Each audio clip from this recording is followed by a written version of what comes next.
Hello students আজিৰ এই ভিডিওটো তোমালোকৰ বাবে বহুত গুৰুত্বপূৰ্ণ কিয়নো আজি আমি ডিসকাস কৰিম এইচএস ফাৰ্ষ্ট ইয়াৰ বা এইচএস সেকেন্ড ইয়াৰৰ ইংৰাজী গ্ৰামাৰৰ এটা অতি গুৰুত্বপূৰ্ণ টপিক যেটো হল ৰিপৰ্ট ৰাইটিং তো যিসকল ষ্টুডেন্টে এইচএস ফাৰ্ষ্ট ইয়াৰ বা এইচএস সেকেন্ড ইয়াৰ বা মেট্ৰিকত পঢ়ি আছে তোমালোকৰ বাবে ভিডিওটো বহুত হেল্পফুল হ'ব আৰু বিশেষকৈ কিছুমান ষ্টুডেন্টে ৰিপৰ্ট ৰাইটিং কেনেকৈ প্ৰস্তুত কৰে ৰিপৰ্ট ৰাইটিং এক্সামত কমন পৰিব নাই হেতুলৈ চিন্তা কৰি আছে তো এই ভিডিওটো তোমালোকৰ বাবে তো তোমালোকে ভিডিওটো স্কিপ নকৰাকৈ সম্পূৰ্ণ চাই যাবা কাৰণ ৰিপৰ্ট ৰাইটিং হৈছে ইংৰাজী গ্ৰামাৰৰ এটা অতি গুৰুত্বপূৰ্ণ আৰু ইয়াত তোমালোকৰ এক্সামত 10 মাৰ্কস থাকে আৰু বহুতো ষ্টুডেন্টে এক্সামত ৰিপৰ্ট ৰাইটিংটো দুনিয়াকৈ লিখি আহিব নোৱাৰে আৰু যাৰ ফলত মেধাসম্পন্ন ছাত্ৰ-ছাত্ৰীসকলে ইংৰাজী বিষয়ত লেটাৰ মাৰ্কস নাপায় তো আমি স্পেশালি তোমালোকৰ বাবে এটা ফৰমেট বনাইছো ৰিপৰ্ট ৰাইটিং আৰু তোমালোকে সেই এটা ফৰমেট শিকিলে তোমালোকৰ এক্সামত যিকোনো ধৰণৰ কোৱেশ্চন হওক তোমালোকে সেই ফৰমেটৰ পৰা বনাই লিখিব পাৰিবা অতি সহজে তোমালোকৰ বাবে চিন্তা কৰি আমি এটা ষ্টেণ্ডাৰ্ড উন্নত মানৰ ফৰমেট বনাইছো যাতে তোমালোকৰ এক্সামত যিকোনো ধৰণৰ কোৱেশ্চন হওক এই ফৰমেটৰ পৰা তোমালোকে বনাই লিখিব পাৰিবা আৰু তোমালোকে যদি ৰিপৰ্ট ৰাইটিংৰ এই ফৰমেটটো ফলো কৰা তেনেহলে তোমালোকৰ এক্সামত ৰিপৰ্ট ৰাইটিংৰ ওপৰত যিকোনো ধৰণৰ কোৱেশ্চন হওক তোমালোকে অতি সহজতে আনসাৰ কৰি পাৰিবা তোমালোকে 10 মাৰ্কছৰ ভিতৰত 10 মাৰ্কছ পাই তোমালোকে ভিডিওটো স্কিপ নকৰাকৈ সম্পূৰ্ণ চাই যাবা তো ভিডিওটো আৰম্ভ কৰাৰ আগতে তোমালোকক এটা আমি সৰু ৰিকুৱেষ্ট কৰিম যে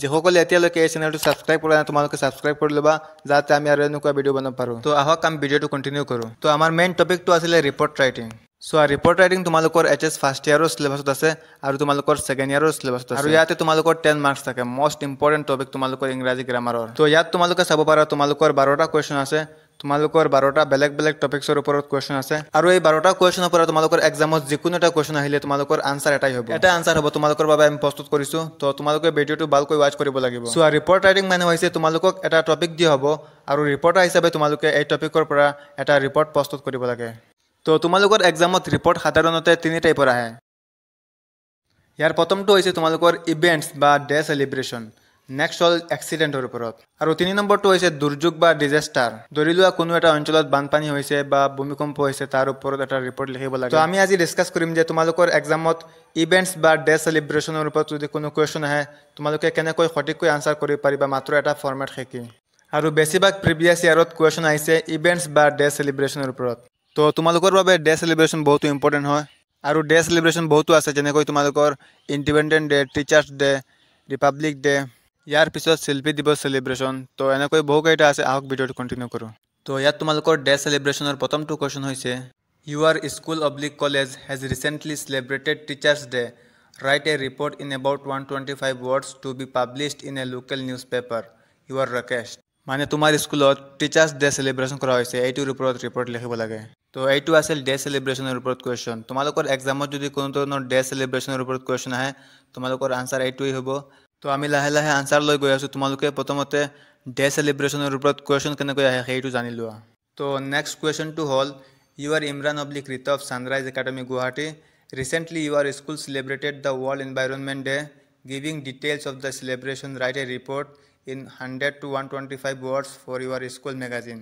এই কোৱেশ্চনটো তোমালোকৰ প্ৰিভিয়াস ইয়াৰত আহিছে ওয়াৰ্ল্ড এনভায়ৰনমেন্ট ডে মানে হল বিশ্ব পৰিবেশ দিৱসৰ ওপৰত তোমালোকে এটা ৰিপৰ্ট লিখিব লাগে নেক্সট তোমালোকৰ 3 নম্বৰটো হৈছে your school/college has recently celebrated cleanliness week মানে পৰিষ্কাৰৰ বিষয়ে এটা ৰিপৰ্ট লিখিবলৈ কৈছে নেক্সট 4 নম্বৰটো হৈছে your Gopal/Anita of Government Higher Secondary School Karimganj your school has organized a blood donation camp on the occasion of the Golden Jubilee celebration মানে হল blood donation camp তোমাৰ স্কুলত সেলিব্ৰেশন কৰা হৈছে এইটোৰ ওপৰত তোমালোকে এটা ৰিপৰ্ট লিখিব লাগে নেক্সট 5 নম্বৰটো হৈছে recently your college hosted the regional level science exhibition on the occasion of the National Science Day তো এইটো তোমালোকৰ ডে সেলিব্ৰেশনৰ ভিতৰত পৰে নেশনাল সায়েন্স ডে নেক্সট 6 নম্বৰ কোৱেশ্চনটো হল your Bubul/Indrani cultural secretary of our college a week long inter college drama and music festival organized by your college write a report in 120 to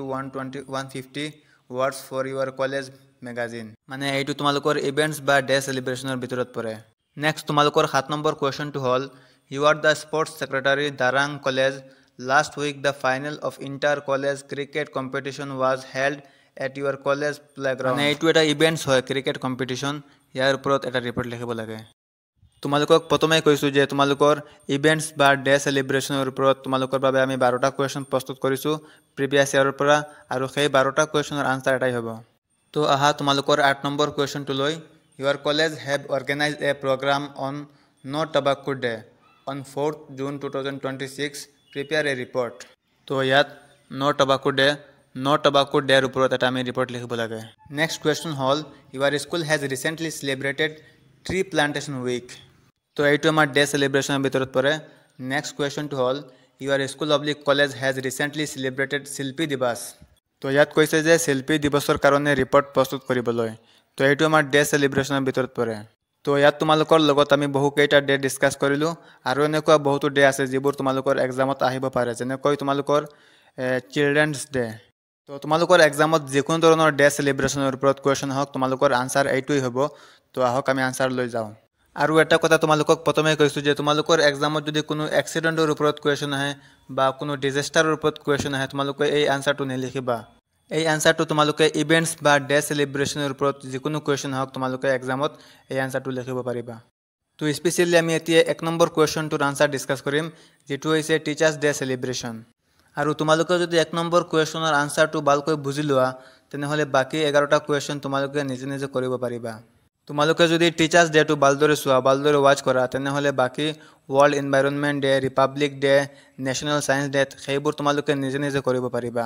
তো এতিয়া আহিছোঁ আনচাৰটো কেনেকৈ লিখিবা। তোমালোকেতো যেনে তেনেকৈ লিখিলে 10 মাৰ্কছৰ ভিতৰত 10 মাৰ্কছ নাপাবা। তো এতিয়া চোৱা, ৰিপৰ্ট ৰাইটিং লিখোঁতে হেডলাইনটো সদায় কেপিটেল লেটাৰত লিখিব লাগে।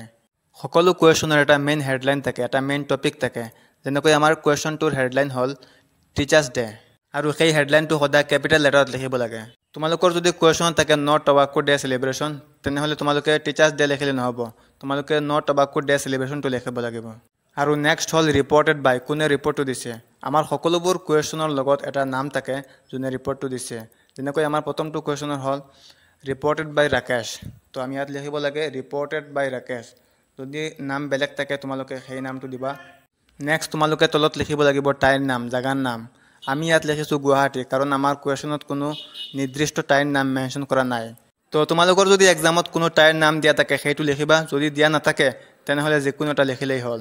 তো এতিয়া চোৱা, তোমালোকে ইয়াত ঠাইৰ নাম লিখাৰ পিছত ইয়াত তোমালোকে ডেটটো বহাব লাগিব।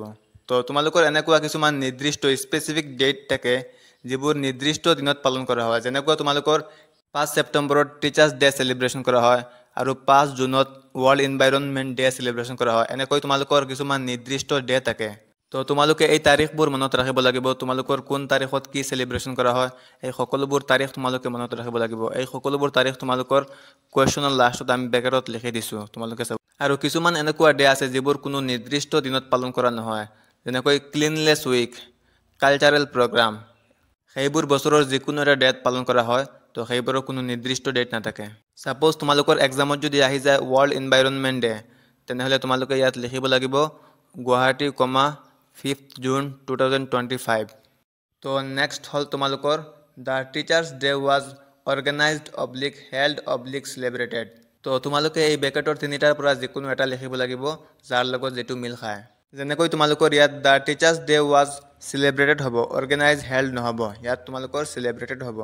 At XYZ school oblique college, তোমালোকৰ ইয়াত স্কুল হ'ব না কলেজ হ'ব, তোমালোকৰ কুৱেশ্যনত চাই ল'বা, যিটো কুৱেশ্যন থাকিবা সেইটো লিখিবা। নেক্সট তোমালোকৰ সেই ডেটটো লিখিবা যিদিনা তোমালোকৰ টিচাৰ্ছ ডে চেলিব্ৰেশ্যন কৰা হয়, on 5 September 2025। The school oblique college premises were fairly decorated with flowers, posters, banners, etc. The program started at 9 a.m. with prayer song. The Honorable MLA Mr. R.K. Das was the chief guest of the program. Some local guests and some members of the school college managing committee were also present there. এইবোৰলৈকে তোমালোকৰ same থাকিব। ইয়াত তোমালোকৰ school, যদি question school দিয়া থাকে সেইটো school লিখিবা, যদি কলেজ দিয়া থাকে তেনেহ'লে কলেজ লিখিবা, দুয়োটা একেলগে নিলিখিবা। তো এইখিনিলৈ তোমালোকৰ কোনো চেঞ্জেছ নহয়, তোমালোকৰ যিকোনো কুৱেশ্যন আহক এইখিনি তোমালোকে লিখিব পাৰিবা। নেক্সট তোমালোকৰ mister Barua the principal of the school oblique college welcome the chief guest. The purpose of this programme was to celebrate teachers day. ইয়াত তোমালোকৰ অলপ চেঞ্জেছ হ'ব। টু চেলিব্ৰেট টিচাৰ্ছ ডে ইয়াত ৰেডমাৰ্ক কৰা আছে, তোমালোকে দেখিব পাৰিছা নিশ্চয়। ইয়াত অলপ চেঞ্জেছ হ'ব। তোমালোকৰ যদি কুৱেশ্যনত থাকে টিচাৰ্ছ ডেৰ ওপৰত ৰিপৰ্ট লিখিবলৈ, তোমালোকে ইয়াত লিখিব লাগিব was to celebrate teachers day. বা তোমালোকৰ যদি কুৱেশ্যনত থাকে শিল্পী দিৱসৰ ওপৰত ৰিপৰ্ট লিখিবলৈ, তোমালোকে ইয়াত লিখিব লাগিব টু চেলিব্ৰেট শিল্পী দিৱস। নহ'লে তোমালোকৰ যদি এক্সামত কুৱেশ্যন আহে ৱৰ্ল্ড এনভাইৰনমেণ্ট ডেৰ ওপৰত ৰিপৰ্ট লিখিবলৈ, তোমালোকে ইয়াত লিখিব লাগিব to celebrate world environment day. তো নেক্সট বাকীখিনি তোমালোকৰ ছেম থাকিব। The chief gave a motivational speech towards the students The students presented various colorful programs like dance, song, drama, recitation, etc. There was a big crowd. There was a great enthusiasm among the students and they were highly appreciated. It was an unforgettable program. Lastly, sweets were distributed to all. The program ended up at 4 p.m. with the headmaster. He thanked the chief guest, invited guests, and the student for making the program grand success. তো এইখিনিলৈ তোমালোকৰ same থাকিব, কোনো ধৰণৰ changes নহয় আৰু আনসাৰটো অলপ দীঘল হৈছে কাৰণ ইয়াত 10 মাৰ্কছ থাকিব ইয়াৰ কাৰণে।